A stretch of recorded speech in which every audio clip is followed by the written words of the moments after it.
Spank. Yeah, there it is. I spanked that live button and now we're live. What's up, people? What's like up? All three of you in the chat. Says we have 0 viewers. So they're in the chat, but they aren't even looking. Hi. Not kidding. Oh gosh. So what's the topic for tonight's hot mess? Tonight's topic is, when are you coming home? Off for a little bit. Oh, Aaron, how you doing, my friend? You got Ewan in the house. VV3D, thank you for joining. I see nothing but wrenches in chat, right? Oh, wait, Paul jumped in. Paul. It's not just how you doing, wrenches. Paul? What's up, dude? Hey, what's up, Theory? How you doing? Thank you for joining. What's funny is it still says 1 viewer. Give it a minute. It's being slow. Good old YouTube. Oh, now it says we got 3, 4. Ooh, it grew. We doubled it. Works for me. Yeah. Nah, I don't really have any topics for tonight. How about you? That now. Mister, I make everybody plug their printer in to change the E-steps instead of turning the knob. I already said the reason why I didn't want to do turn the knob on camera is we'd be standing there for 30 minutes cranking it from about 380 to 430.36. Just saying.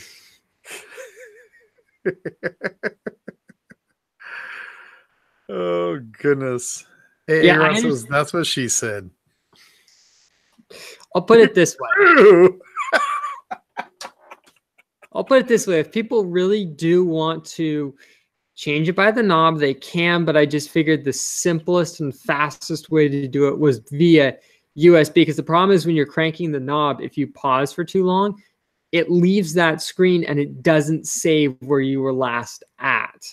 So that's the frustration I was trying to save people, was sitting there forever cranking the knob. And then if they figured out, oh, I could have just plugged it into the USB and done it that way, I figured, let me just do it via the USB, because just in case they have to flash their firmware or change any other settings, like later on, I'm going to show them how to do PID tuning if their machine is having a hard time, you know, getting to and or staying at temperature. I show them how to do PID tuning, and that can only be done with the USB port. So I figured get them started on the USB port now and go from there, because I figure, you know, why not? Yeah, Calvin's frustrated about cranking his knob. You know, he has to model everything in inches, even though he's dealing with 3D printing. He does everything the backward way, you know. Hey, you know what? If it gets the job done, nobody gives a crap. That's all I care. Paul's asking if I used BMW's in the house. So Paul is asking, have I used Onshape? No, I have not. I used this magical thing called Fusion 360 instead. I was never a giant fan of Onshape when they first came out. I mean, I understood the concept of it, but they just seemed to make bad business decision after bad business decision after bad business decision. And no, I just was like, you know what? We already have Fusion 360. It's an all-in-one package. If you're a student or you meet certain requirements, you get it for free. With Onshape, it was kind of like, well, you can only have this many private models. And I'm like, I'm not that whole private versus public paying to have that. Just, that set the wrong vibe for me from the start. Like, all they were out to do was make a buck and then make more bucks off you. And I'm just like, I'm good. I don't like this. I'm with Paul. I use Tinkercad too. One of my trained friends, who's probably at least in his 70s, he's been messing around in Tinkercad. And I'll have a video out in a couple of weeks of the little train models that he's come up with. But I've showed the pieces to both Ashley and Danielle and my mom, and they all thought it was the coolest thing ever, because it makes this little tiny cruise speeder that fits on top of an existing chassis. So it's a really cool little 3D printed project. He prints in pieces, puts it together, and it's done. I'm like, dude, this is awesome. We need more little cheap kits like this. This is this is good. It's nice to see more people, but yeah, I mean, I've never played with Tinkercad, but I've heard good stuff about it. Ewan says in inches and with tiny parts on an SLA printer. Yeah, this model is going to be 1/32 by 1/32 by 1/32. Wait a minute. Worry, no, let me make that. Let me make that 1/64.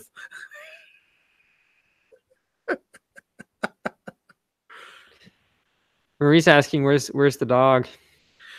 Little Precious is next door, and she's a little bit sick right now. She went to the vet today and got her shots, and then they gave her one of those flea pills, and she had a bad reaction to the flea pills. So they ended up having to give her a shot of Benadryl or an antihistamine and something for nausea. So she's sleeping right now, but she's doing good. She's doing really good. When the Benadryl kicks real hard, you just pass out. Yeah, pretty much. Is that you? Yeah, that was my phone telling me 5 minutes after we went live that we went live. We went live? When did we go live? 5 minutes ago. I also have my phone in power saving mode, so it might not be fetching all the time. Yes, I do need a haircut. It's getting bad. And what's bad is I just got a haircut. What was it? Like 3-4 weeks ago? I can't remember. It's like she didn't even touch it. This time I'm going to have to ask for the Just for Men because Sears is doing this to my hair treatment. I'm going to have to go back to Gilroy, go up there where they know how to cut hair. I swear, those people, they were great. Yeah, they were. I went there like two times. Did it perfect. Go to the one here. Just barely took a little bit off. I was like, I'll go back up to Gilroy. Hey, my attitude is go where the people know what they're doing. Yep, exactly.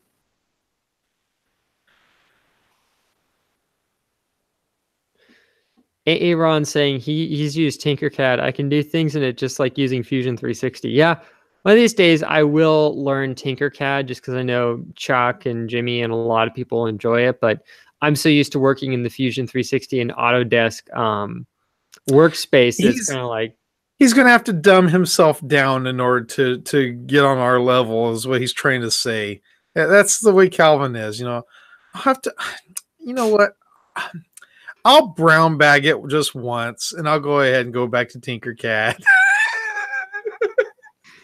Years ago, though, years ago I started in AutoCAD, so that was all that I was used to, and then I went from there.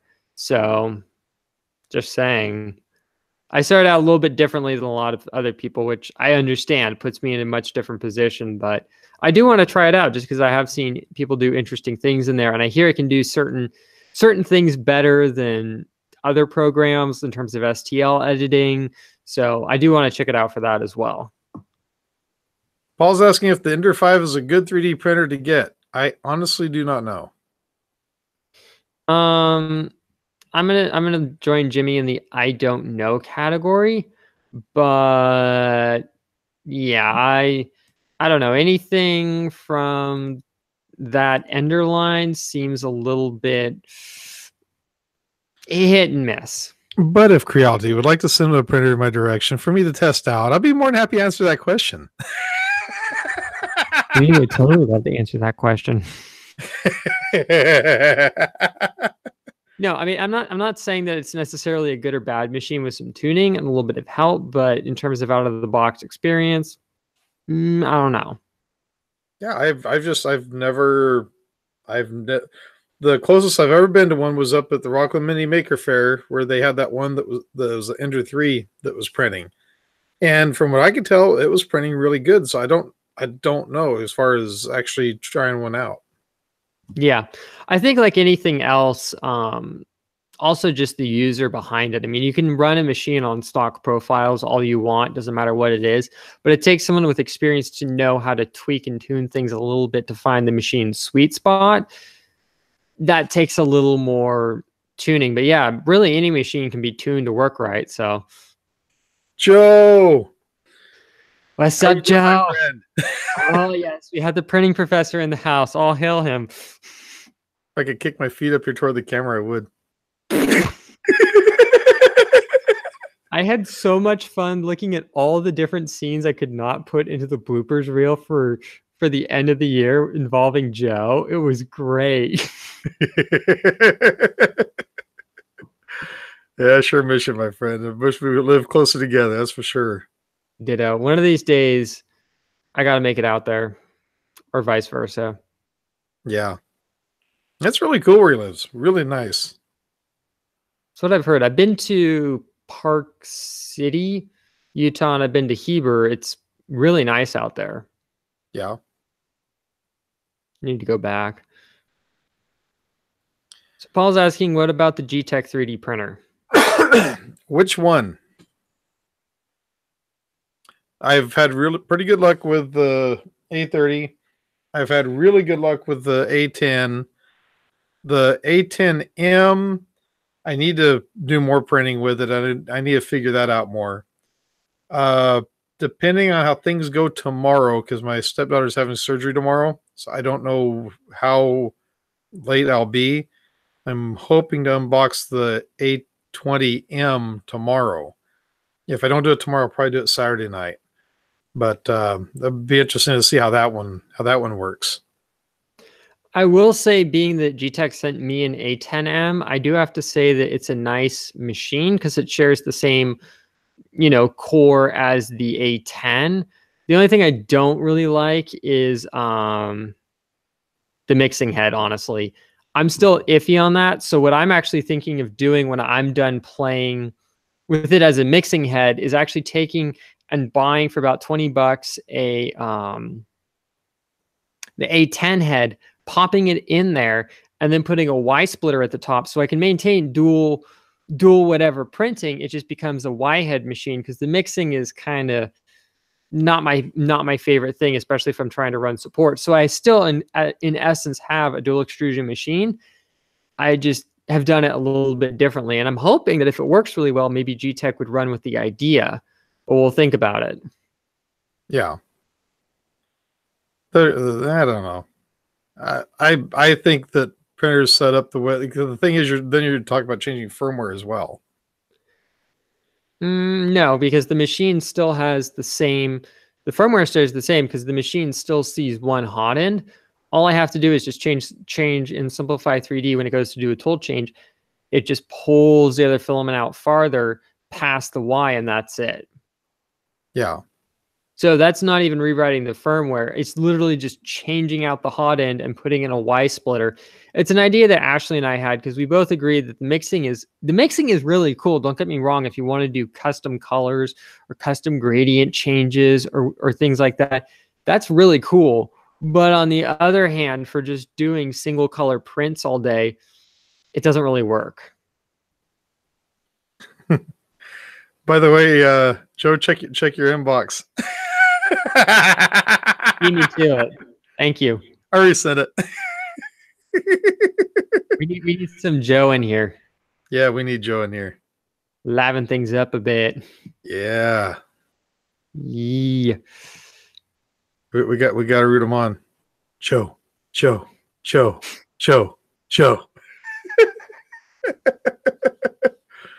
Oh my gosh. But yeah, I mean, it's an idea that I've thought about, and we'll see if I pull it off or not, but it is doing the Y head, so we'll see. Yeah. So Eddie was asking, why does changing firmware scare so many people? And a lot of people made a comment that I was just going to say as well, is because you could break your machine, and it's totally true. It's a risk, but speaking of breaking the machine, who's this guy? Hey guys, I wasn't gonna say anything. I was just gonna quietly, listen in until I had something to say. Hey guys, sorry, my lighting in here is absolutely terrible. I'm looking for my mini light. I just turned off my light. I was recording videos tonight, so this is me in noir mode. So how you been doing? Hold on 1 second. There we go. Better lighting. Jimmy, it is good to see you again, and Calvin, it's good to see you again. Yeah, I heard you bad mouthing all those bad outtakes of me, and I'm a living blooper reel, aren't I? Oh, I think we all are. There were so many good moments that happened before we even figured out that we were going to flip the camera upside down to get the right shot that just never even got recorded. But that honestly is what I really enjoy about doing that live hangout, if you will, at Maker Faire, is just the fact that everybody is so candid and so honest and so open. And we all know that we could really cut something out that's embarrassing or bad in post, but at the same time, it's just that everybody's talking in the moment just made it really fun. You know, if I had $1 million, I would love to I wouldn't even need $1 million to it, but still, I would love to take a booth at Maker Faire and set it up with some couches and ferns and some good lighting and stuff like that, and just spend the entire of Maker Faire. Like I would send Jimmy out with a camera and a microphone, and we'll say, okay, we'll bring somebody to the booth for an interview, and now we'll go to Jimmy looking at a couple of other booths, because I feel like, yeah, we could do that all day long at Maker Faire, just palaver and goof off and have a good time with each other, and just we could live stream 24 hours a day for 3 days. Well, okay, short of that for sleep, but other than that, we could really fill up that time. Well, honestly, that is something that I had thought about doing, and if cell reception and getting a good signal out there wasn't so hard, I'd actually thought about setting up like my dad to pretty much be like, hey guys, everybody's at Maker Faire, so I'm going to play the switcher guy. So we're going to jump to this person, and then we're going to jump to that person, and then we're going to jump to that person. It's something I'd thought about, but trying to pull it off just in terms of audio and good cell reception and things like that would have made it a challenge. That's where the $1 million would be spent, is it would all go right into AT&T's pocket for the cell reception, man. Oh, yeah, yes, it would. You know what I mean, though. But Make has their own coverage. They have their own people covering it. When I can't go to Maker Faire, I just turn that on and watch it the whole time. But I don't know. It's boring. No, I know. And honestly, I was talking to Danielle the other day, and I'm like, if you can make it, and like, if you can swing it, come to make it out to Maker Faire again, do you want to do it? And she goes, oh, I totally want to do it again. And I'm like, honestly, I think for both of us, I just wanted to go to Maker Faire to enjoy Maker Faire. It was her first time, and it was really nice just to enjoy Maker Faire for what it was. But I told her, next time, I think we really need to find things that interest both of us and really take the time to stop at the booth and see if they're down to do an interview about it, and like really show our highlights of things that we saw at Maker Faire. Because I love the vlogs that we did, but at the same time, I kind of feel like we didn't really focus in on the stuff that we really, really liked. But then again, we were kind of just going both for the experience, because for once I actually had somebody who could help with footage. So I wasn't like running around in a mad panic, like I have to film everything I see over here, My attendance at Maker Faire was so last minute. You guys saw I just had my cell phone camera. I was like, everything on it was an afterthought. I wasn't making any efforts to do it, but I did take the opportunity to, like, it was fun when people were there and they were like, "You're the 3D printing professor." Oh, and I'm like, yeah, but have you seen what they're doing? I was as much a nerd for everything else that everybody else was doing there, and I like the little stuff, like the kids who are making a garden, like the 3-year-olds, or not 3, third graders, who, when I walked over there, she was like, would you like me to tell you about my garden and everything? And I'm like, she's got something prepared to, yes, please, come on, girl, show me what you got. Like, I'm just a fan of making and a fan of Maker Faire, and those things, the little projects, excite me. No, and I'm with you on that one, because I feel like so much of the little stuff gets, I don't want to say drowned out at events like that, but I kind of feel like everybody always focuses on the bigwig stuff and they totally forget, and me included, about the little people and the littler stuff out there. So yeah. It's a dude who has propane flame out of his car. I mean, let's be honest. But yeah, no, I agree. So Jimmy, somebody in the chat, Paul Cumber, says, I'm thinking about getting a Mix 3D printer. Can you tell us about Mix 3D printers? I don't have a whole lot of luck with the mixed 3D printers. In fact, I've been meaning to ask you, how do you slice a model? Let's say if you make something in Tinkercad, how can you slice it so certain parts of it are going to be one color compared to another color? You know, I've been meaning to do a video about this, about the various techniques and the difficulty techniques for creating color in 3D printing. You know, just to give you a preview of what's on my head about this subject. You guys have seen, I mean, first of all, there's painting. You know, take your model, paint it. Easiest way to get color on there. There's the technique, and Calvin, haven't you done this where you take a model and you design it so that certain layers are designed to be printed in certain colors, and so you print it to a certain point and then change filament and print it to a certain point and then change filament and print it to a certain point? Haven't you done that? Yeah, I've done that. I actually have a video coming out. I'll run off set and grab the sign really fast. I need to film with it, but on that topic, you guys keep talking. I'll be right back. I have a perfect example of what Joe's talking about, so I'll be right back. Okay. Special thanks to Eddie. Thank you so much for the $5 donation. I appreciate it, my friend. Yep.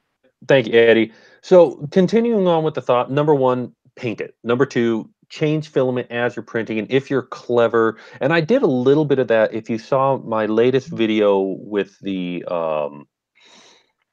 is my sound coming in okay? I'm worried about that. I don't know. Your sound is great. It's the picture that's a little bit. Yeah, it's coming in all right. Sorry about that.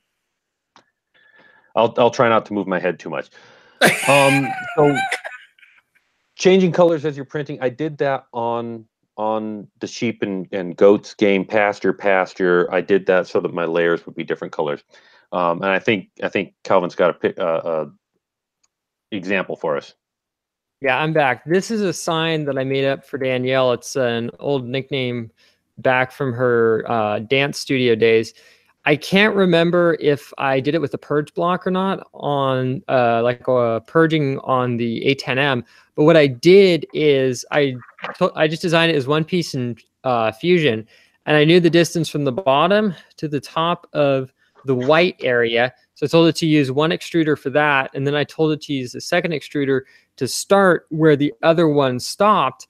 And it's a really good example of how you can create a multicolor model using even a single extruder machine. I just use the A10M because I could do it on there as an example. But yeah, you can definitely do some very complex stuff. And even if you're clever, you could design it so that way certain areas are the only things that print with a certain nozzle. I mean, you can get really creative. It kind of reaches a point of ridiculousness where you go, I'm just better off printing an insert that I glue in there. But for simple, 2 or even 3 color jobs like this, if you design it carefully and you're patient, yeah, you can do some really cool stuff on a very basic machine. Okay, so I've got an example here as well. This is a board game that I made, and the different zones in the board game were made at different altitudes, and it's a very, very thin board overall, but I did red, and then I did yellow, and then I did gray, and then I did brown on top for the different zones to get that on the board game. So, okay, so we've talked that subject out to death. That's one way that we can get color. Another way that we can get color is what Jimmy's talking about, separate bodies that are adjacent to each other. Now, the question was, how do we do this in Tinkercad? Shall I risk trying to share my screen and maybe put together a quick example for you guys to see how that works? Yeah, if you want to. Yeah, let's see how. I mean, if my picture was looking garbage, then heavens knows what it's going to look like when I do this. I should really plug in my second screen. This was so last minute, guys. Yeah, this whole thing's been completely unplanned. Hey, you know what? How many times have we done the show and everything has been unplanned, but it's gone really well? So Yeah. Hey, I see Rick's in the chat. How I you would doing, say Rick? I'm a professional, but I ain't getting paid for this. I don't Eddie, think any of I us don't are do YouTube anymore. for money. Eddie, please send $5 to Joe so he actually feels like a professional because he got paid to do this. No. I'll take him No, out no, to dinner no, no, next no, time I no, see no, him. guys. Thank you very much. No, I'm doing fine. Oh yeah, Teresa, the great and wonderful. She's done a ton of amazing things with multicolor print, so you should check her out. Let me see what it will take to share my screen. That's not it. Green. That's it. That's the screen. There's a little Are screen you guys seeing my Tinkercad?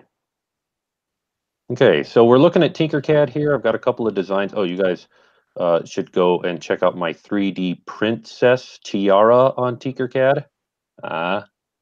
Princess 3D. Anyways, so we're gonna do a. Thank you, Jimmy.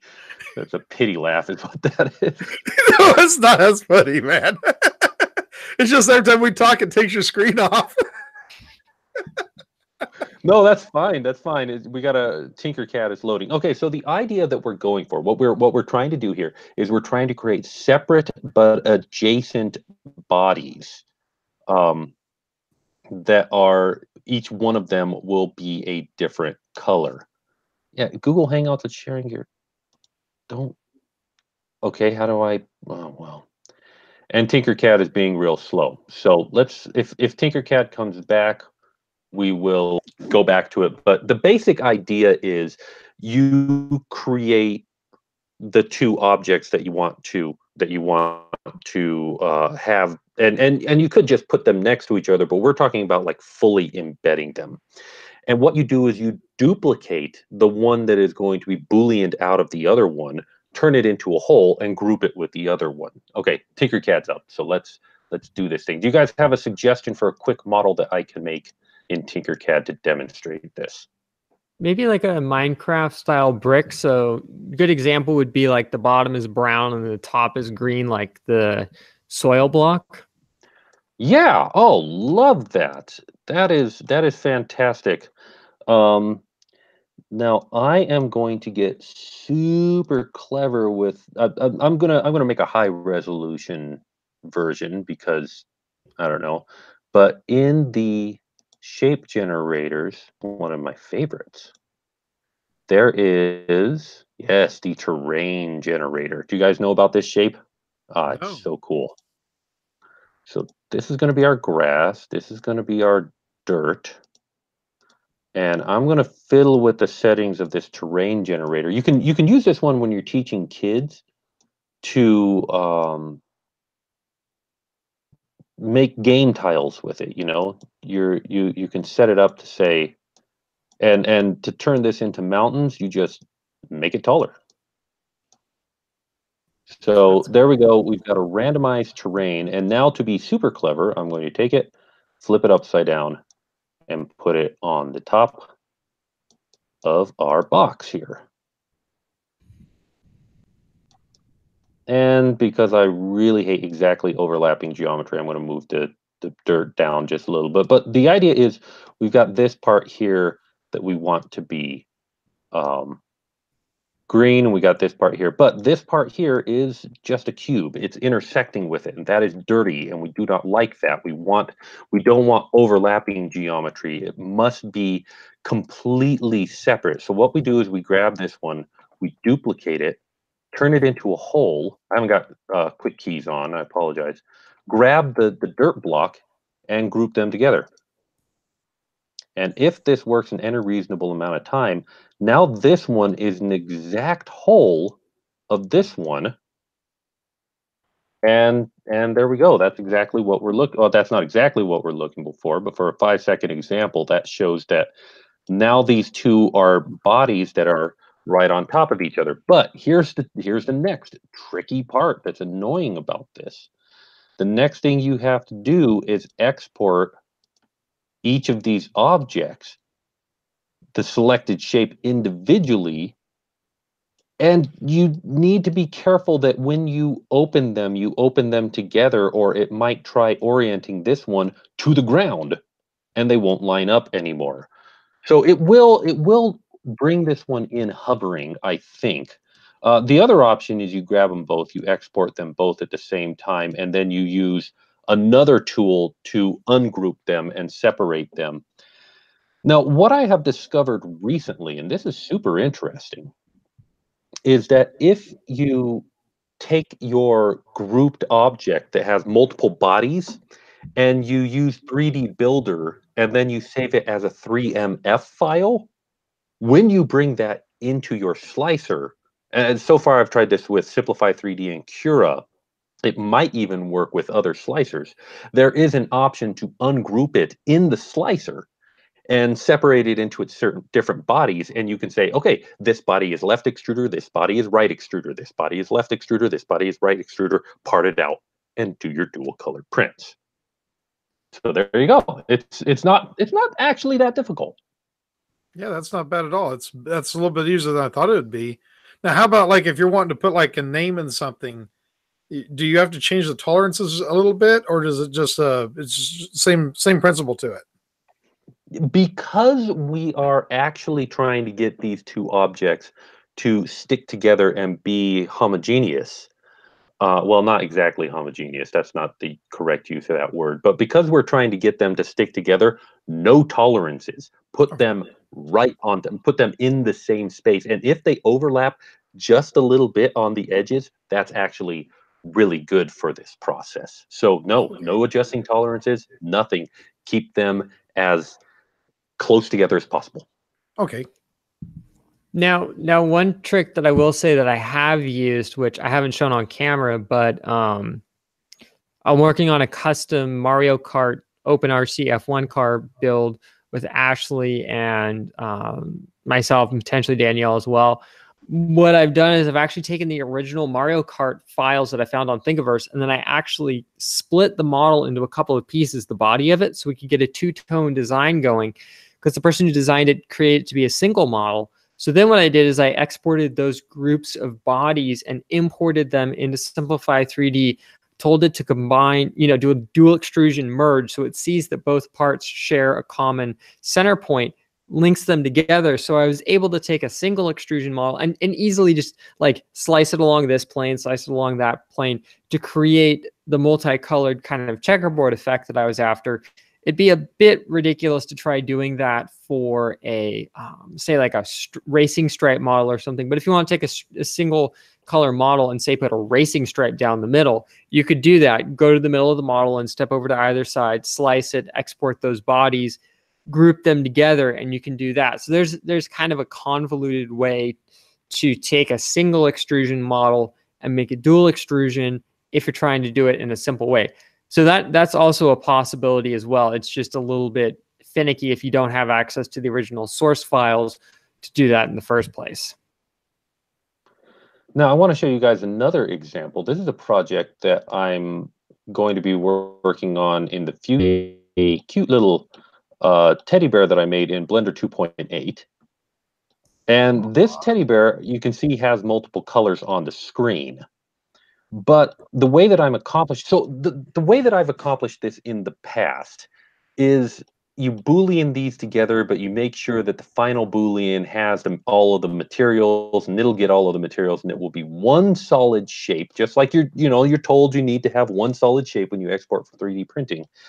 It will be one solid shape, but it will have all the colors.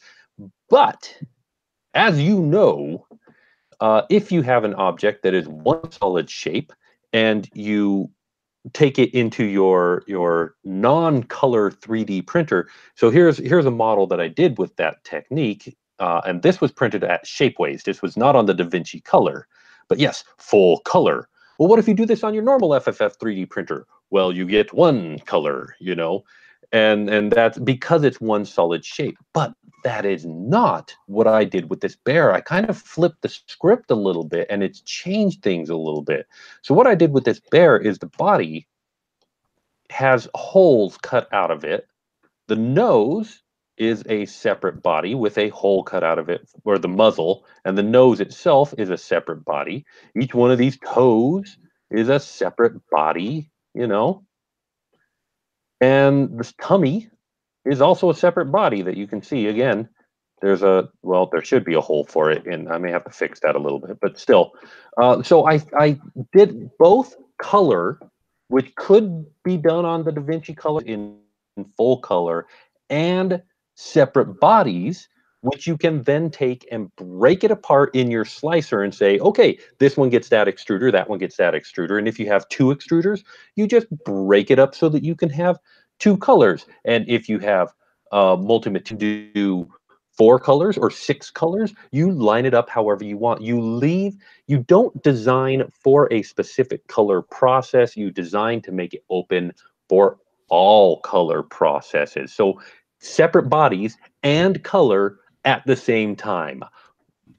That's cool. I feel pretty good about this. You figured out a really good one right there. Man. Honestly, that's like the best way to design things right there, people. Joe just said, design it so anybody can print it, but also make it so that way you can send it off to be, you know, professionally done as well. And I'm kind of figuring that out with some of my train models. I figured out that it might actually be easier, instead of trying to print something as a unibody, to print the 2 end pieces on, say, my SLA machine and either 3D print the side panels or CNC machine them or even laser cut them, assemble the whole thing. And it might actually be a faster way to make a better model, because now I can adjust the length and the size and the style of what goes in the middle, and use the same end pieces and use the same roof. So it gives me some more flexibility. So there's a good example of trying to design for multiple processes that might actually be more efficient. Even though it's more pieces, sometimes actually being in pieces is more efficient and gives better print quality than trying to just do it all at once. Yeah. You do it. And I mean, it does. Your turn, Jimmy. I was saying, you do it as in the house. How you doing, my friend? Oh, hey, there he is. I'm not doing a very good job of watching the chat on this one. I'm going back a little bit right now. I was going to ask you, how do you But like thank the you very much DaVinci for your Color? question about mixed printers. What, say it again? Sorry, Jimmy. Well, thanks for sending us off on mixed prints, because that definitely got us going on that. I was going to ask you, how do you like that DaVinci Color? Oh, you guys ready for the full story? Oh, the gruesome details. Oh, yeah. So you got to remember, back when I was back there with you, you had just received it, and you were getting ready to unbox it. And I remember you had a problem with the circuit board.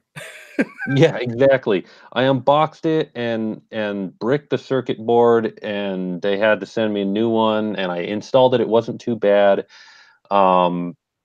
And then I couldn't use it for a little while, and all the ink dried up, but that's okay. That's okay, because I had spare inks. I had bought some, I had spent $150 on spare ink for the darn thing. Oh God. Yeah, it's expensive to refill that thing. So here's the deal with the DaVinci Color. You have to keep it running. And I am now ready with some small 3D prints. I'm going to build a new maker coin that's in full color. I'm going to make a business card, so that even if I don't have anything else to print that day, I'll just say, print another business card. And that will be my print that day to ensure that the ink doesn't dry up. So it's got to keep running all day, or not all day, but at least every day, at least a little bit of time, or it dries up and dies. Wow. So it's expensive consumables that you have to use, or you lose them all. And then I unboxed them, and the ink that I got were all puffed out and bursting their boxes and dripping, and my finger was magenta for a week. Just, oh man, it was so frustrating. And I'm still, this happened just before Christmas, so I talked to support. Yes, the inks are chipped, the filament is chipped. There's no chance to go third party on this. And yeah, I contacted their support just before Christmas, so of course they all went on Christmas vacation right after that, and I sent them the inks, and they haven't sent them back to me, and of course now they're all at CES doing who knows. And it's been frustrating dealing with support, and I still haven't got the printer running again, and yet, it's the only printer doing what it does. As frustrating as this machine is, where else you gonna go to do this thing, you know? Yeah, because So it's that's actually yeah, it's an ingenious idea that what they've got as far as you take a neutral colored filament and you color it with ink. well, they've figured out some sort of blend of ink, and they figured out some sort of their filament isn't exactly PLA. It's like PLA, but it's a little bit different. That will actually absorb the ink down into it. So they've got some specific.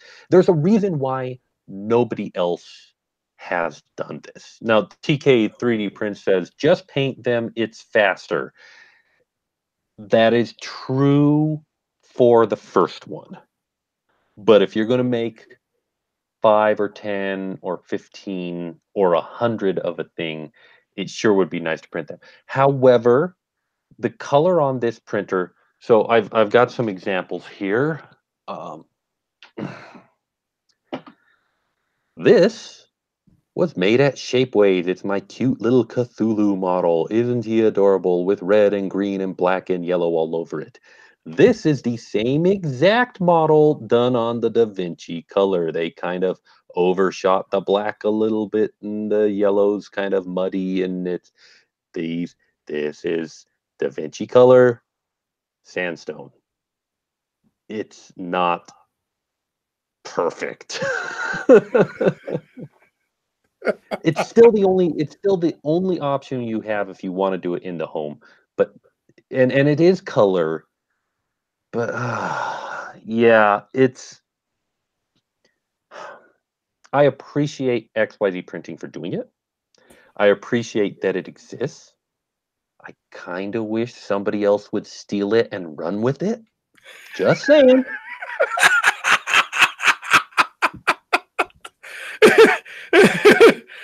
You're like, here's my address. It's sitting on the front porch. If it should become missing sometime after midnight and before 5 in the morning. I wish that somebody else would steal this technology and implement it. The problem is I'm seeing the 3D printing community look at this technology and go, what do I need color for? Come on, I need functional things. I don't need color. I mean, if we were like this about 3D, what, it can only do plastic? Come on, I don't need plastic. We wouldn't have ever had 3D printers. We're poo-pooing the technology because of who made it. We're going, 3D systems, they chip their filaments. So I don't really, the bull. We want this, okay? Admit that we want this. Buy 3D systems printer, deal with it, and then copy it. I don't see any patents holding us back from doing that, you know? That's exactly right. That's what I mean by steal it.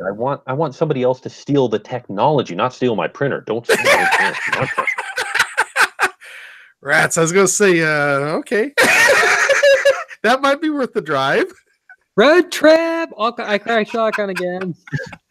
Keep them busy, so Calvin. Keep them busy. I mean, so as soon as I get the ink from them, I've got tons of 3D prints that I want to do. I've been working on. Let me pull up my alien model, and show you that. And you saw in Tinkercad, I've been putting color on everything. I've got all these cute little robots that are colored.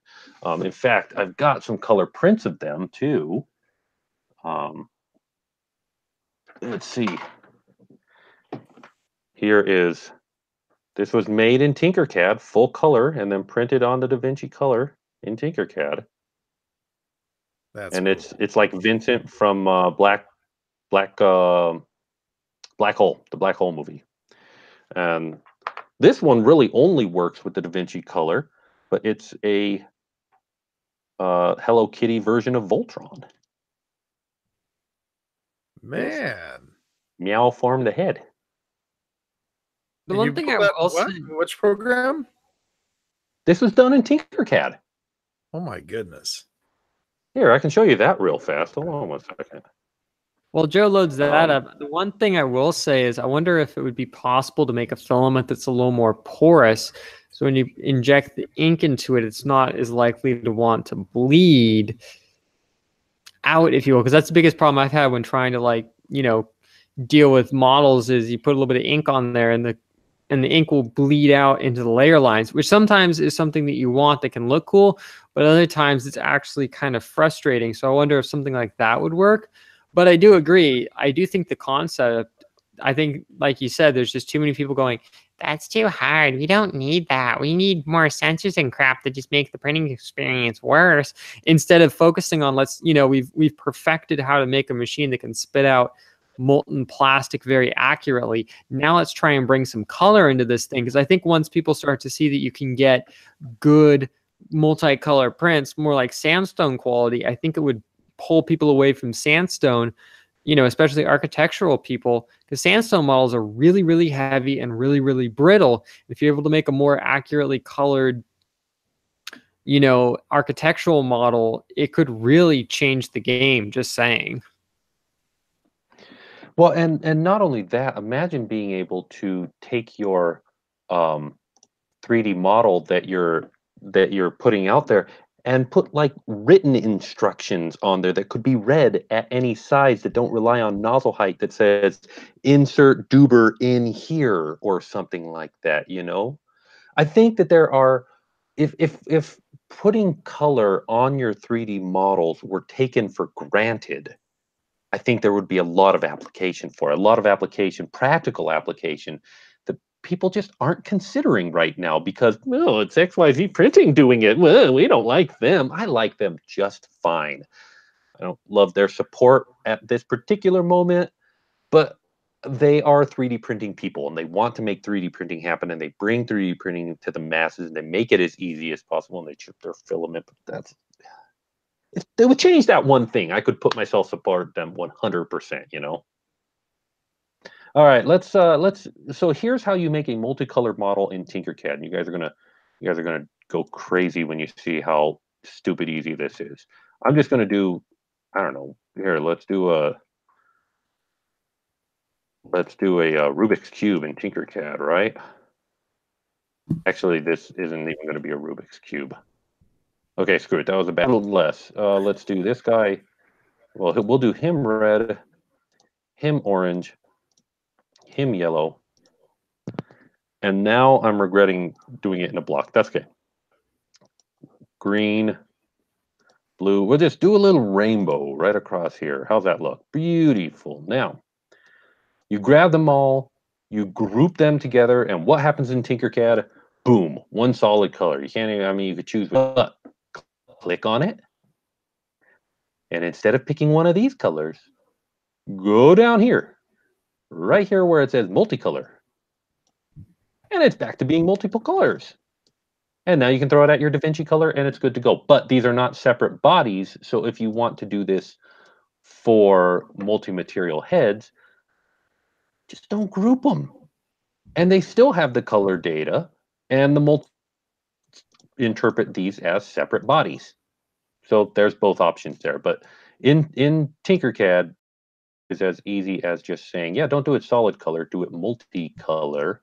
And there are really actually some very complicated things you can do with it. Let me pull out real fast and show you one of my robots. Well, that one didn't actually end up with much color.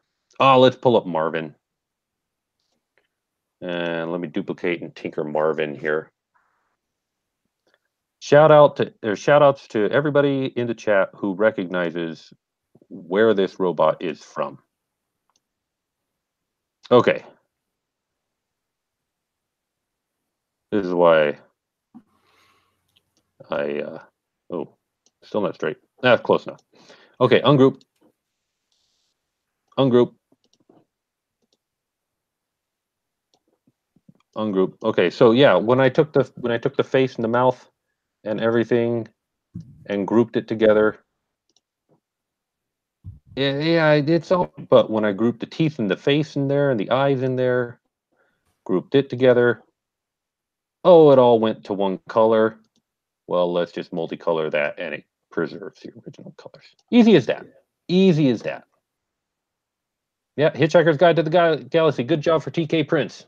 And it's a TV version of Hitchhiker's Guide to the Galaxy. But there you go. Multicolor prints, Tinkercad. Easy peasy, high detail. Tinkercad is capable. Tinkercad may not be robust, but it's capable. Yeah, it sure is. So I have to ask out of curiosity, when is that Wally inspired model coming out? Oh, yeah. Let me pull him back up so you can see him real fast. I got to delete the one that I made and then duplicate that one because I don't want to mess with the one that I got. But let's pull him up for you guys. So I've got this whole series of little robots that I'm making, and they're all inspired by various TV shows and movies and stuff like that. And sure enough, there's only a little bit of Johnny Five in him. And you can actually get him right now. I think he's public, so you can go to Tinkercad and download this dude right now if you want. He's Oh, there. cool. I didn't know if he was up there or not or available because I know that kind of like how you did your low poly dinos Kickstarter where it was like you after a while you ended up releasing them for sale, but I'll definitely need to go check that out. Yeah, these guys are not so much for sale. Part of the deal of me getting the DaVinci Color was that I produce a certain number of color models for them over the course of. Oh, I I didn't switch my camera. There we go. There's Wally. Was that I produce a number of color models for them and upload them to their site. So I'm using this as part of that. So this I'm not paying for these. I'm not making anybody pay for these. These are free. You guys get to enjoy these right now. But they're only available right now on Tinkercad and XYZ printing site. And XYZ's printing site could use some serious help in the search department. But I've got some other robots. Let's take a look at these other robots and see if you guys can spot the source of inspiration for them. Don't save my work. I don't care about this work. So yeah, these are available right now. You go on Tinkercad, search for Bot Blitz, all one word, and you will find them. Here, let's see. That's cool. Hey, Theory, thank you for joining. Have a great night, my friend. Oh, I haven't made this one public. Okay, so here's the new one that I just finished today. It's not loading up in any reasonable amount of time, but let me set it to be public for you guys. Now you guys can download him. So go on Tinkercad, search for Bot Blitz. Some of them are going to be used on a game that I'm releasing here in a little bit. This one is original creation. Don't look for a source of inspiration on him. He's my model. This is my Simon robot, which you guys may have seen in some of my videos. But this one, most people don't get this one. This one was inspired by Ed 209. They all print on their head so that I don't have to worry about overhangs on the feet and stuff like that, and I can have their arms go in reasonable direction. So apologize for them all being upside down. This one is based on Gigantor, old Japanese cartoon. Bigger than the big, stronger than. Sorry, I'm nerding out here, but Wally, of course, Vincent, Voltron, but Hello Kitty style. And oh wait, I got a picture of them all together. Here, let's pull this up. As long as I don't move the camera around, you guys will get to see them all. Doop, doop, doop, doop, doop. Boolean modifiers coming through. There we go. So there we go. This guy is based on Buck Rogers and the 21st Century. Twiggy and Theopolis or something like that was on his chest. And this guy is inspired by Robbie the Robot. Not really based on as much in the end, but inspired by. And this guy was based on Ed 209 from RoboCop. So there we go. Yeah, they're all available right now. Cool. Dude, those That are is amazing. cool, Joe. Oh, thank you. Yeah, and I'm working on a few more. What I'm going to do is I'm going to have a couple of games that I'm producing, and I haven't got them in my room here with me, or I'd show them to you. Although I do have this one. Oops. So this is a UFO being piloted by an alien, and he's got some LEDs underneath him that, there we go, lights up, so he creates like a flying UFO effect. This casts a shadow, and there are haystacks around, and the haystacks cast shadows. And oh wow, that turned off. I didn't expect that. And these little robots hide in the shadows. It's a game of hide and seek against a robot based on an old German game called Woldenschnaffel or something like that. Shadows in the Woods. So my thought is, I'm taking all these old games and I'm retooling them with my robots, and that's my justification for this. That's cool. That is really cool.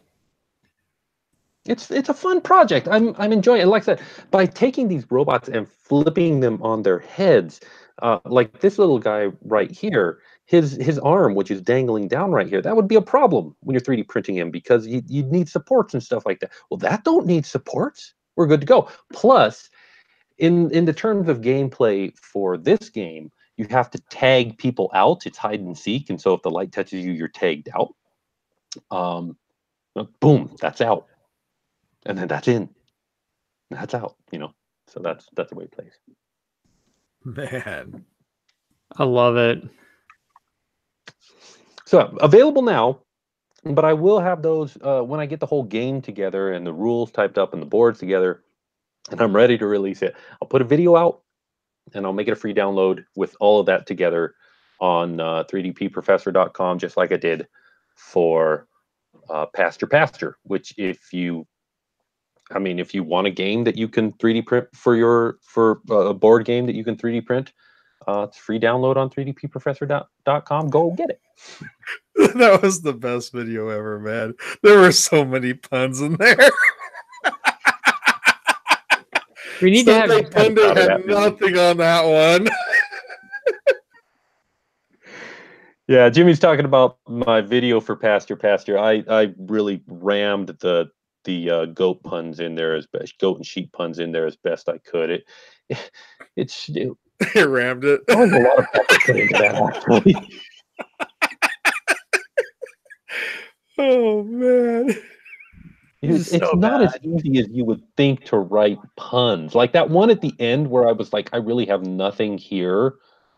Oh, I feel sheepish. And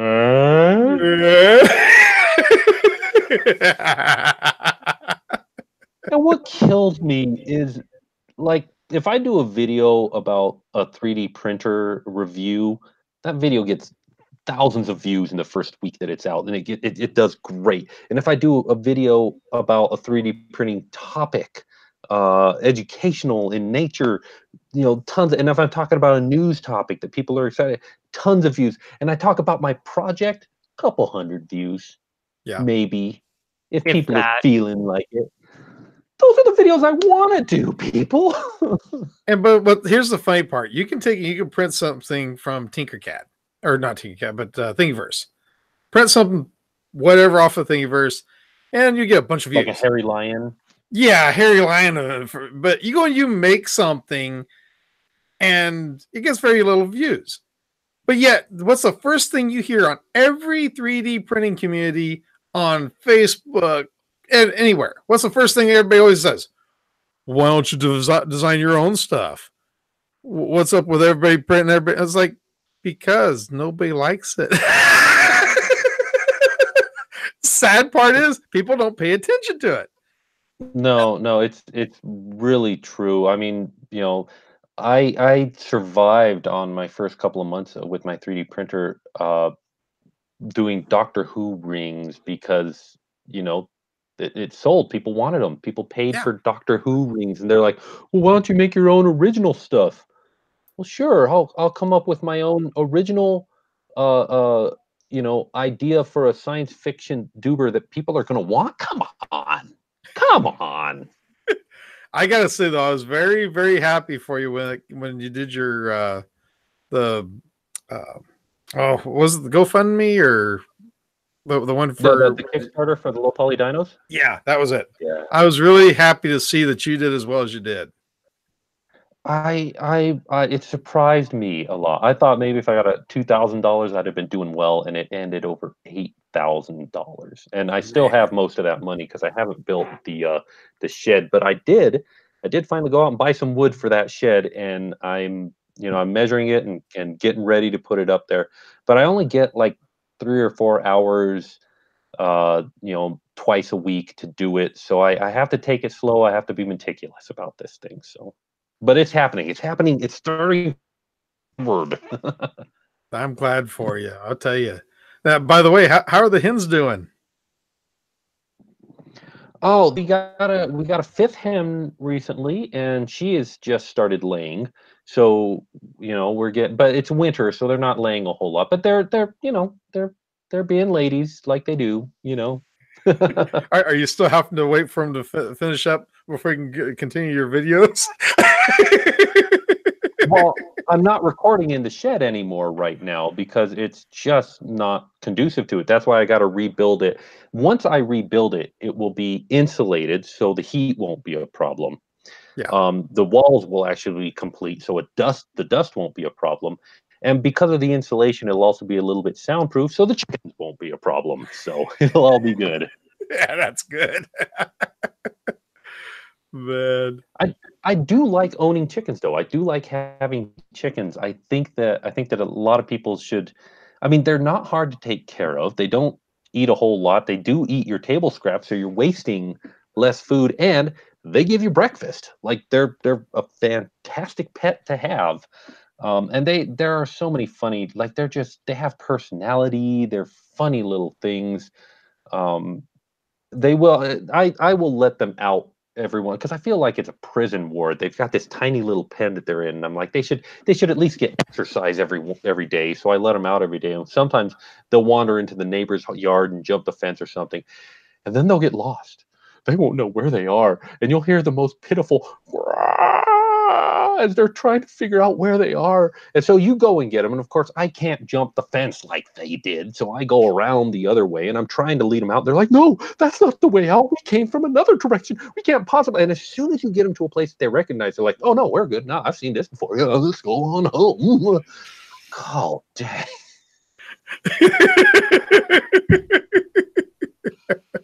Like all of a sudden they go from being, I don't know where we are. No, I'm in charge. I'm good. Yeah, all right.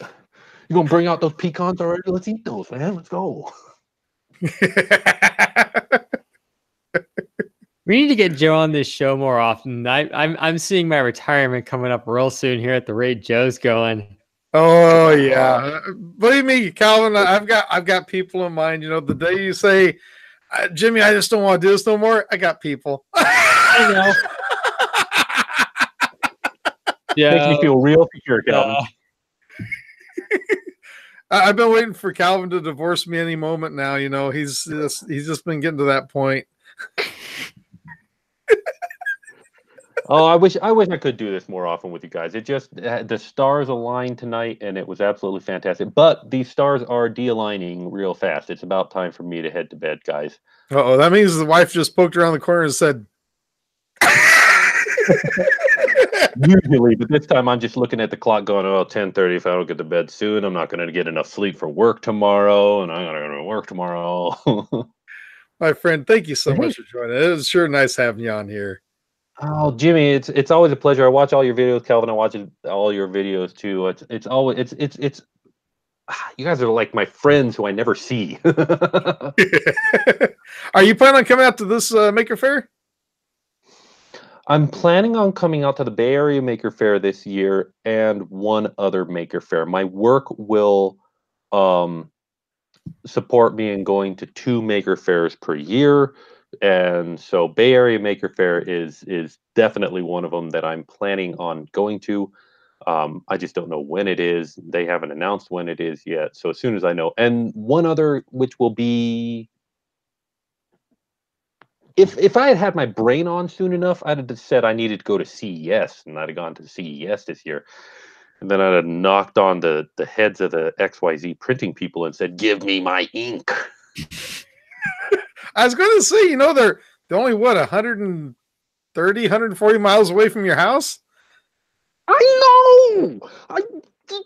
But I gotta work, and I just opened a new makerspace, so I can't, it's just not the time for it, man. I did just open another makerspace.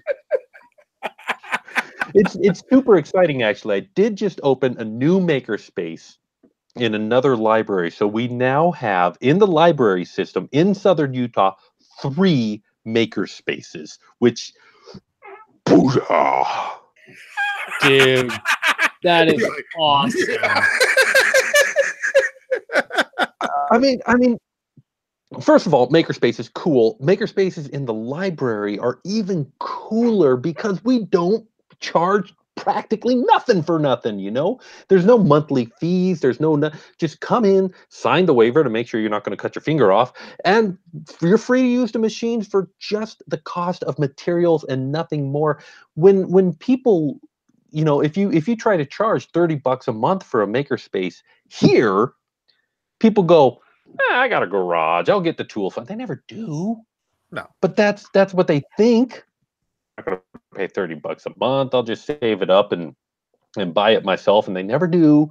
But they won't. You do it in the library and you're like, nah, it's practically free. They're like, okay, let's do it. So libraries are really libraries, I think, are where makerspaces have to be. I think libraries and makerspaces, I think libraries are going to become more like makerspaces in the future, and I think that's good because we are living in the ubiquity of information. Everybody's got forget encyclopedias. We've got the world in our pocket, and libraries are sitting there going, yeah, we still have value, but for how much longer? Well, if libraries become more like makerspaces, forever. Yep, that's exactly right. Well, the other thing is kind of like those repair cafes that are becoming a thing. I see libraries still having, physical books on site for, certain topics or certain things where it's just, easier to find them that way. But I see them, yeah, like Joe was saying, becoming more like a maker space and then maybe becoming kind of like a collaborative repair center for items. I mean, you definitely start to see people really getting fed up with companies claiming, quote, we can't fix that. But then again, you got people like Louis Rossmann and other people going, yeah, right. I can pop that thing open and I can fix it in 5 minutes and replace what's effectively a $3 part. But the company doesn't want to replace it because they don't want it to be fixed. They want to sell you another item. So I really see libraries and / makerspaces really becoming kind of a place where people can rebel against the system and be like, you can't stop me. I've had the thing past the warranty period and you don't want to fix it. I'm going to do it myself. What's the worst that can happen? It's already broken. I make it worse and then I just donate the parts for someone else. I kind of see it becoming something like that in the future. Well, and it's not so much, in my opinion, about rebellion as economy. I mean, a lot of people okay, I work 6 days a week and I do YouTube to help make the ends meet. Like I know people think I'm a 3D printing professor. That means I don't mean jack, okay? I don't make a living doing this. I'm in as tight a financial situation as anybody. I don't even go to Redbox to get my videos. The library has videos for free. It's economical for me. Yeah, it means that it takes me, 3 months to finally see how Avengers Infinity War ended. Freaking cliffhanger? Cliffhanger? Really? God damn. But economy and the maker spaces are also about economy. We make it cheap enough that you're right. People are going to go, hey, I can fix this. I've got this broken thing. I can't afford to buy a new one. It's not, I'm going to stick it to the man. It's, I can't afford to pay the man. But Yeah. my makerspace, they'll help me fix it. And so we become that. And that's really where I think, that's what libraries have been from the beginning. Libraries have always been the idea that information and things were not the exclusive domain of the rich. Education used to be the exclusive domain of the rich. The idea in America that education is free for all, that's a super unique idea. Not anymore, but when it first came out, that was super unique. Giving information for free to people, are you crazy? Well, that is the basis of a strong democracy. And now giving tools to people is the basis of a stronger democracy. Yeah, absolutely. I don't know the words for it, but yeah, that's raw maker spaces, man. Let's change the world. Exactly. For sure.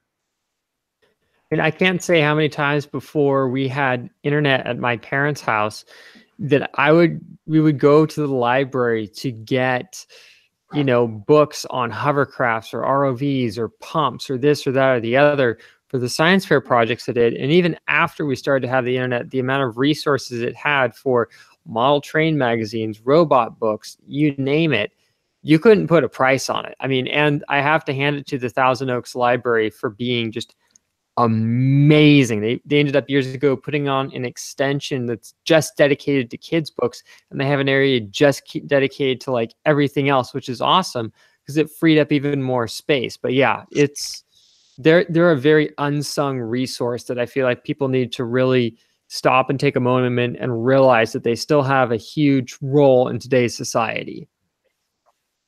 And it breaks my heart that I hear about places that don't have a very good library, even still, that their libraries are lacking and they're running old DOS computers and things like that. And it's like, oh, we need to fix that. And then we need to get them a makerspace. That's the truth. Well, I mean, the thing that I would love to see is if a company is getting rid of computers that are a couple years old that to them are of no use, why aren't they donating them to either a school or a library? I mean, because if all the computer's going to do is just sit there and, search for books in the computer's library system, you don't need a really fancy computer, but at least if you can get some, better equipment in there, it would make people really feel like this library is here to serve me instead of, oh yeah, you want to go to the library and snicker all day at how crappy the computers are. It really just even upgrading it to a computer that's just running, say, even Windows Vista or something. Nothing very complex, but at least it's not like you have to have a degree in computer programming to look up which aisle the book is on. Would be helpful for people, if you know what I mean. And I agree with that, but I would also say that there should be community support for buying libraries and schools new computers, because new computers are $200 a piece and they'll last for 5 or 10 years. And there should be support in the community for giving them an IT department. An IT department is one nerdy dude, okay? And that's all they need. There should be community support, because I agree with you. Let's at least upgrade them to a minimum level to where they can get onto the internet reliably. But if your community it can't do that, they should at least raise money enough to get them an IT guy and get them new computers, because it really isn't that expensive, and the dividends to your community are immeasurable. Totally. I mean, I do agree with that fully. I'm just saying that, the community's there supporting it, but I know my dad's been able to get computers from people whose jobs were, just selling them off for $5 or $10 a piece. It might be missing the hard drive because it had sensitive information on it. That's fair. You don't need a big hard drive to search the internet with. But yeah, I mean, the point is, if a company is going to get rid of stuff, instead of just sending it to an e-waste company, if it's still good, why not see if there's an organization or a group, or even just have like hey, does somebody need a free computer? Might need a little bit of help, but we'll give it to you for free, sort of thing. So at least it can live on a second or third life before it finally gets scrapped, because it did eventually die out, if you know what I mean. And the important key is that it needs to be usable. Hey, in the chat, hello, Teresa. And also, McCarroll Science, you say, just downloaded Pasture, and I have no idea how to open these files. The 3MF files are the new STL. Your slicer will open them just fine. Just drop them at your slicer, and it'll go, oh, yep, oh, no, got it, no problem. I just recorded a video tonight, haven't edited it. That'll be my next video up about the new 3MF file format. I am putting my behind it because I love it, and I think it does one thing that STL and OBJ doesn't do: scale. Why don't they do scale? 3MF does scale. 3MF is a file specifically made for 3D manufacturing files. 3MF format, but still, that's what it's for. And so, yeah, your slicer can handle those files. Just throw them at your slicer and watch what happens. DK said that I gotta go. Thingiverse hates that file format. Thingiverse needs to, Yeah. Thingiverse better get with the times. I love Thingiverse and I hate Thingiverse. And there have been times when I have refused to even look at Thingiverse. Like, I've had things that I just let languish on Thingiverse, and I moved on to My Mini Factory and regretted that. And I moved on to Pinshape, and I've not regretted that. Those guys are great. And I've used Umagine and been completely ignored. But yeah, Thingiverse, man. Thingiverse. I want to like them. They're the biggest repository in the world. They set the standards for everything.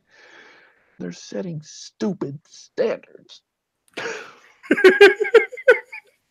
Makes me sad.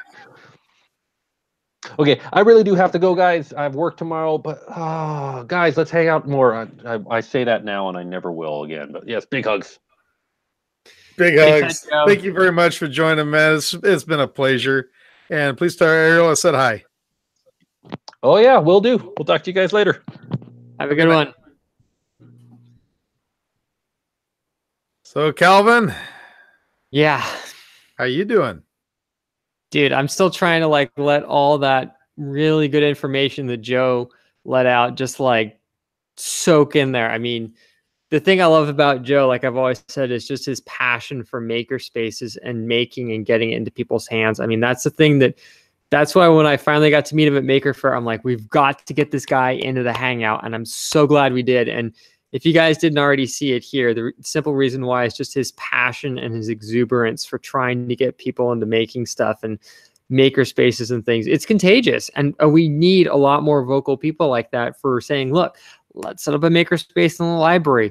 Let's look into having a little maker meetup thing in our area. Let's try and do stuff to get people who like to build things. And even if people who are interested in it, you don't have to build anything to come out and enjoy it. I mean, I know tons of people who go to model train shows who have no intentions of building a layout for whatever reason, but they just like to go there and talk trains and check out the layouts and get inspiration and things like that. It's just that getting out and seeing new things and talking to new people, it's great. And see, what was awesome was back when I went to Colorado. We went to Colorado just after my mom had passed away, year before last, and because we went back there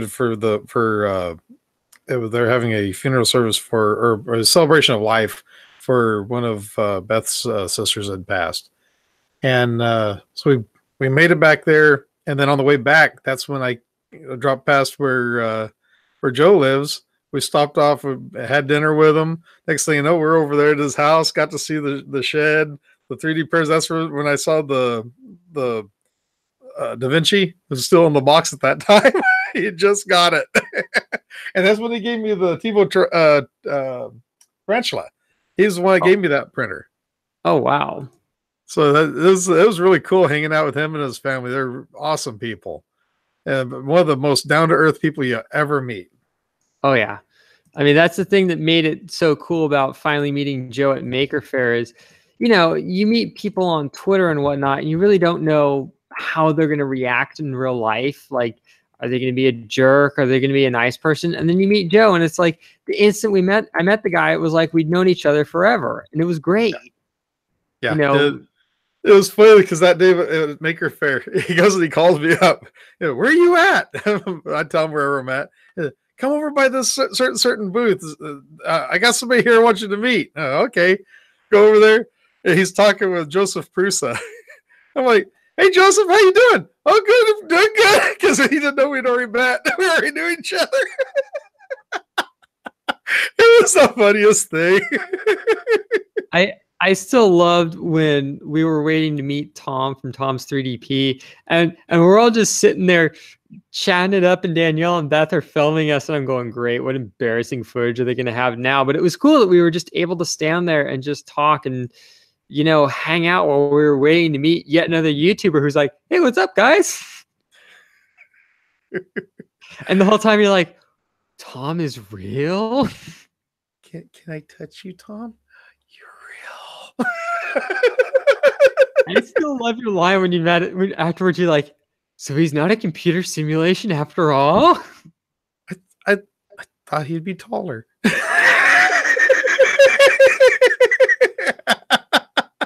That was the best part about meeting so many people out there. Is it's like, I remember when I got to finally meet Clarissa from Make and Fake back when she was doing videos, and I remember it took like a second for me to recognize it was her, and she's all like, what's up, Calvin? And I'm like, wait, you are Robbie. Oh my gosh.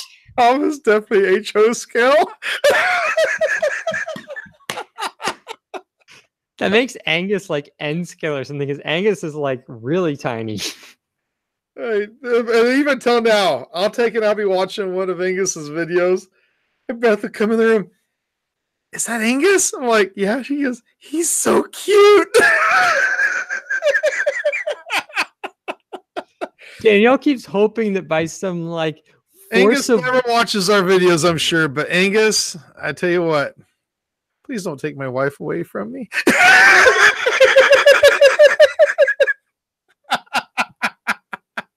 Danielle's like hoping by like force of will or whatever, we can get Angus out to Bay Area Maker Faire again because she really wants to meet him. And I'm like, oh yeah, we gotta do this.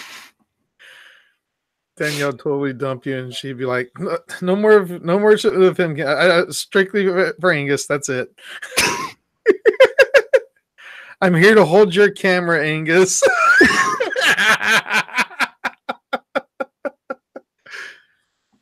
Oh, they got married? Sweet. Wow, congratulations. They got married. Good. Glad to hear that. I'll have to tell Beth, that way she won't be saying that so much. Sorry, Beth. He's taken. And she'd be like, so am I.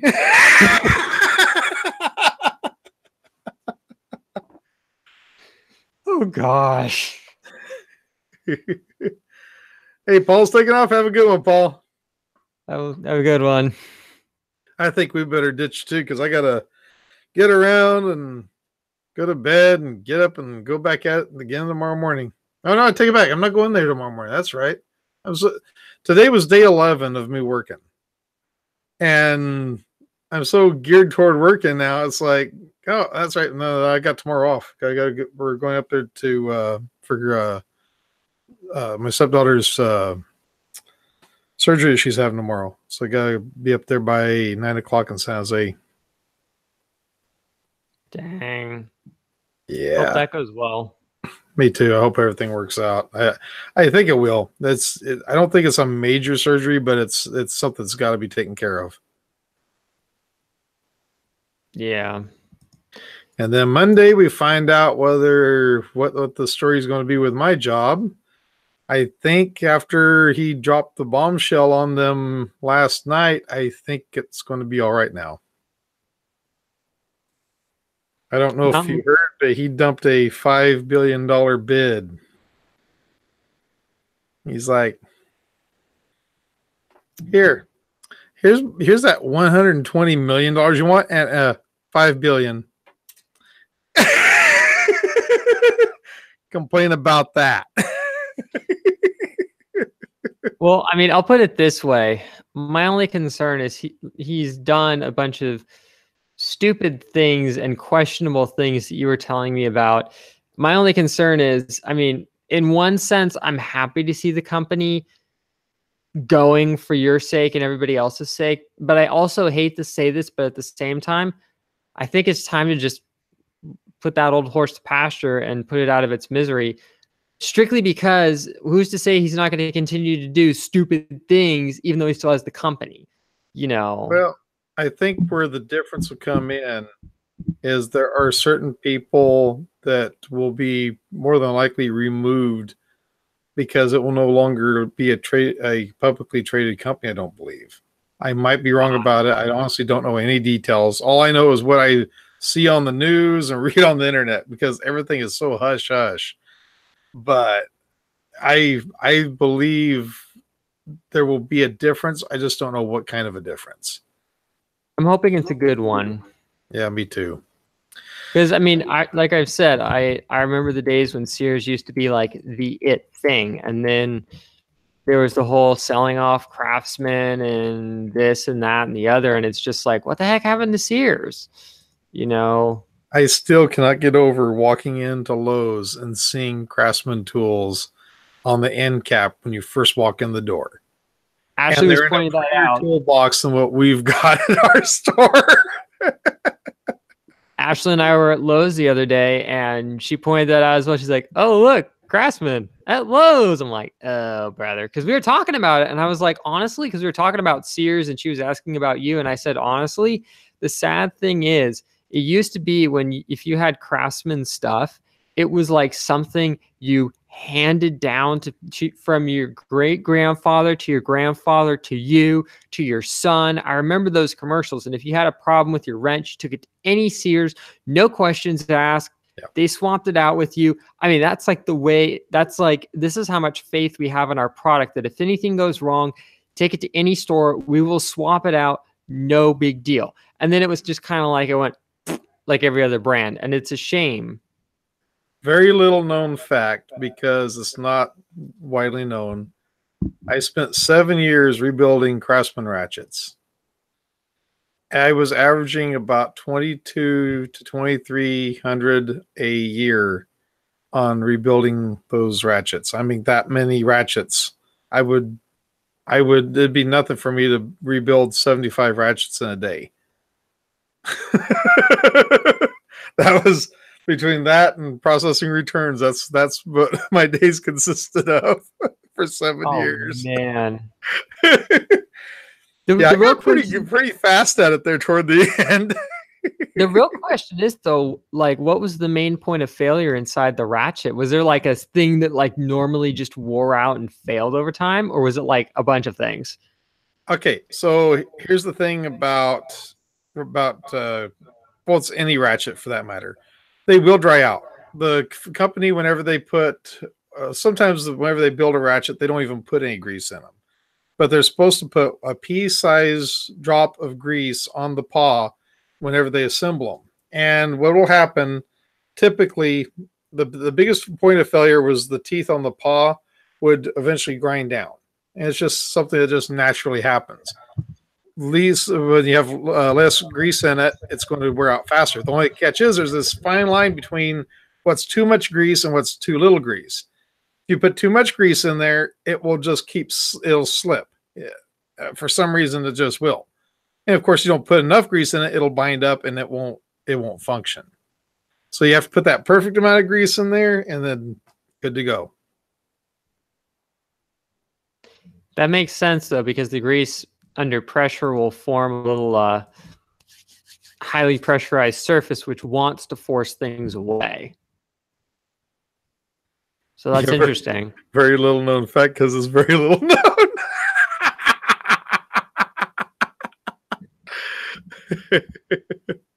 I mean, the one thing that Ashley and I were saying, because we were both agreeing that we kind of feel that Amazon has kind of reached its peak, and now we're kind of starting to see issues with them not being able to keep up with their 2-day delivery promise, everything like that. The thing that we were saying is, if Amazon was really smart, they would buy out Sears and use those remaining stores as kind of like a distribution hub but it's a place that people can go to either physically return an item, so they can just drive it over there and scan it in and drop it off, or say that there's a very common, an item that's very common in that area. They can just motor on over there and pick it up so they don't have to get it delivered.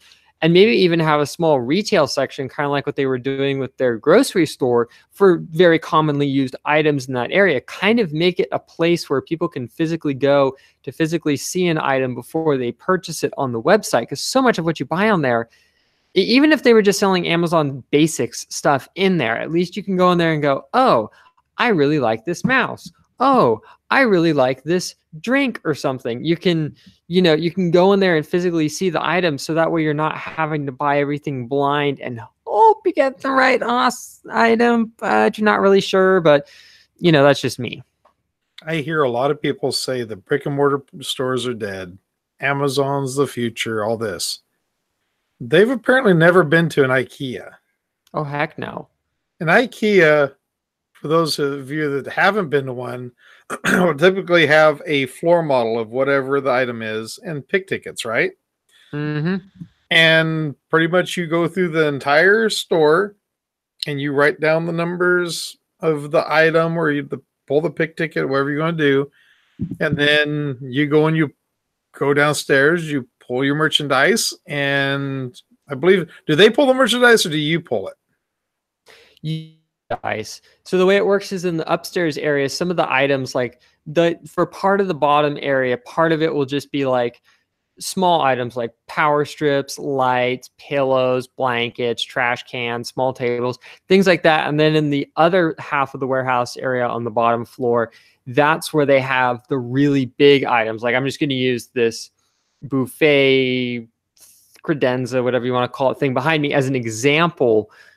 You go down there and you pick the big items. But the other thing that I love about the IKEA model as well is they have the restaurant upstairs, which has good quality food for a cheap price. And I can't say how many times I've been driving places, I'll see an IKEA and I'll pull off and go there just because I know I can get a nice Swedish meatball plate with a drink for like $6 or $8, and then hop back on the road, maybe poke around the warehouse area for 3 seconds and get some plastic bins I needed or something. But even if I don't, at least you can go to the IKEA and get a decent meal. And then they have like that little food court thing in the bottom as well that you can get, drinks and hot dogs and pizzas at and stuff. And honestly, it works. I mean, even if not everybody going to the IKEA is buying physical items, half the time they're just going there because they know the food's good. But it's another draw to get people into the store and, that whole thing. Tony mentioned that the like Radio Shack, Sears, Kmart, Montgomery Ward all caught on to online presence way too late. That is true. And the other thing is that all those companies had in common is the fact that they forsook their store brands. For instance, Radio Shack. Their store brand was what? Tandy for the computer side of it. And it was what? Realistic for everything else? I think so. I believe it was for batteries and for tape recorders and all that kind of stuff. Is all like Realistic was the name brand of the brand that they had. And then they came to this point where they said, no, we're going to ditch those brands and we're going to go with the more mainstream brands like Sony and RCA and so on like that. And the thing was, it forsook the people who fell in love with the brands that they had. They always brought something to the table that the other brands that just didn't have. If you wanted a telephone recorder, you could get that from the Realistic side. You can't find that anywhere else. So they forsook a lot of their base because they did that. Same way with Montgomery Ward's. Montgomery Ward's was the big thing was what? Admiral. And they had several of their own brands that they had, and they eventually steered away from that, went more toward the mainstream brands, and of course that kind of got rid of some of their following that way. And Sears, unfortunately, has kind of done that in some ways. They've started carrying a lot of the more of the major brands, and they still have their Kenmore line, but they've also give it the kind of a shakeup when it comes to the manufacturers of it. So the quality isn't quite the same as it was 10, 15 years ago. And it's just one of those things where it's like, man, you wish a company who found fame in using the brands that they use would just stick with what worked, and then bring that to an online presence. Yeah, for sure. I mean, let's face it, I'll bet you a lot of the quote Amazon Basics stuff is the same. I'm just going to use the wireless mouse that I use that I got for $10, if that, off Amazon. It's an Amazon Basics, but I'll bet you it's the same mouse as a lot of other brands that are priced differently. But that one was the best deal, and it had the most amount of people saying this is a great mouse. And I'm like, I don't need a gaming mouse. I just need a rugged mouse I can throw in my laptop bag. I can use. It's going to have good battery life, and I love it. So yeah, I mean, honestly, it's a little bit like generic prescriptions or just generic store brand items at the grocery store. 9 times out of 10, they're almost the same thing. Usually though, you're going to get a better deal. Like you can get Malt-O-Meal cereal, like the big old bag, for a couple of bucks, while Kellogg's brand cereal is going to charge you an arm and a leg for effectively near the same thing. I know they're not going to be a total match, but for the price savings, sometimes I can just say, the heck, I'll justify buying the cheaper one just because it's a better deal. I'm getting way more for my money, and I'll put up with a slightly different texture or taste or whatever, but that's just me. Well, it's just like with Walmart. What's their main brand? Their brand. It's what is it? Great Value? I think you can get great value toilet paper, great value milk, great value eggs, great value this, great value that. You know, the Great Value's name is on everything. And more than likely, it's all from rebranded from something else. You know, it's not manufactured or made at a great value deal. It's going to be a rename of something. But the thing is, that's the one brand that if you look in people's shopping carts, that's what's going to be in the shopping carts for the most part. Because if you have a choice of buying a Great Value roll of toilet paper for X amount of dollars or getting Charmin for twice the amount, you're going to go for the Great Value one. That's just the way it works. And if they got rid of that brand and said, nah, you know what? Everybody wants Charmin. Everybody wants, you know, Eggland's Best. You know, everybody wants Farmer John's and all this kind of stuff. They would go the same way as all the rest of them. People would say, nah, you know what? If I'm going to pay that much, I'll just go to Target. No, I know exactly what you mean. It's like, especially if it's something that you use a lot of, like say in my case, it would be like nitrile gloves. It's like you can get a big old box of nitrile gloves over at Costco. I forget if they're like the Kirkland brand or something, but you can get a big old box of gloves at Costco for a better rate, and they're better quality than ones that I've paid more for at Lowe's that pretty much by the time I put it on, it was already tearing in half. And I'm like, what is this garbage? That's not usable. You know. And yes, Radio Shack could have totally capitalized on the maker movement. They totally could. But what was one of the biggest cutbacks that they did whenever they went more to the mainstream products, the RCAs and the Sonys and all that? They took their electronics section that consisted of about 4 rows and condensed it down to 2 little cubicle things with little drawers on it. And it just completely killed the electronics. It completely killed all the rest of that stuff. Now, had they got into 3D printers, had they got into more of the other do-it-yourself type stuff and they expand their electronics, you know, as far as the circuitry, circuit boards, switches, and that kind of stuff, I think they'd still be in business today. Oh, I know. Well, the cool thing is Ashley and I had to run to Fry's the other day to get a power supply for a project. And we were just kind of poking around how they have like the electronics area, which is way bigger than what Radio Shack ever had. My only complaint with Fry's is some of their stuff, the markup on it is a little bit ridiculous in my opinion.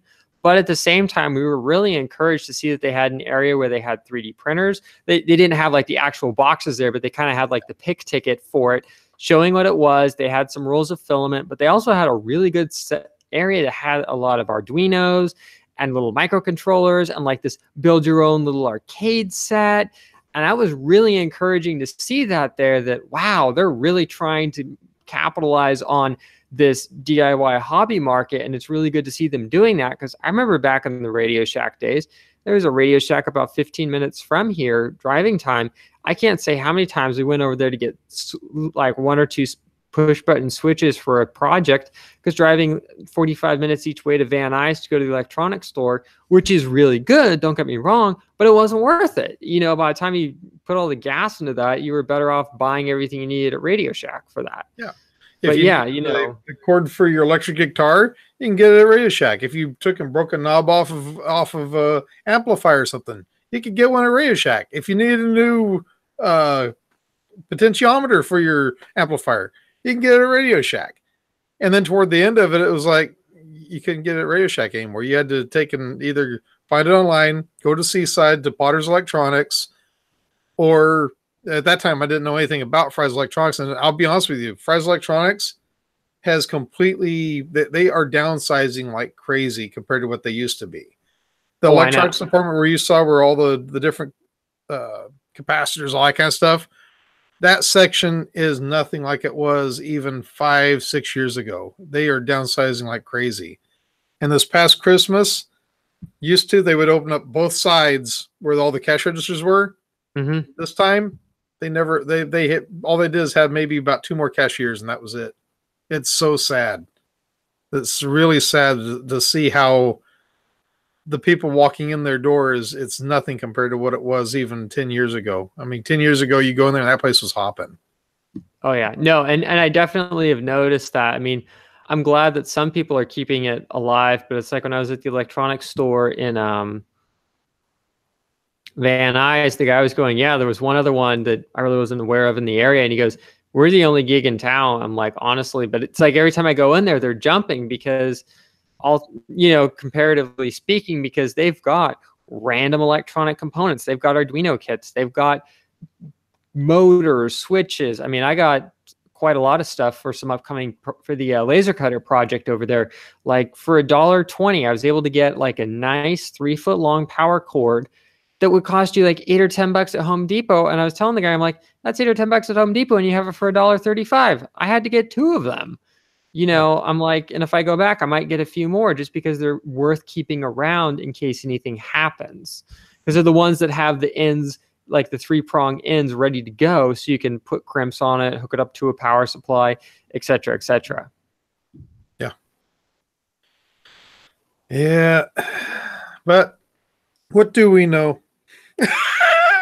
What do we know? I don't know. My friend, we better call it. It's after 10 o'clock. And I got stuff I gotta take the trash out.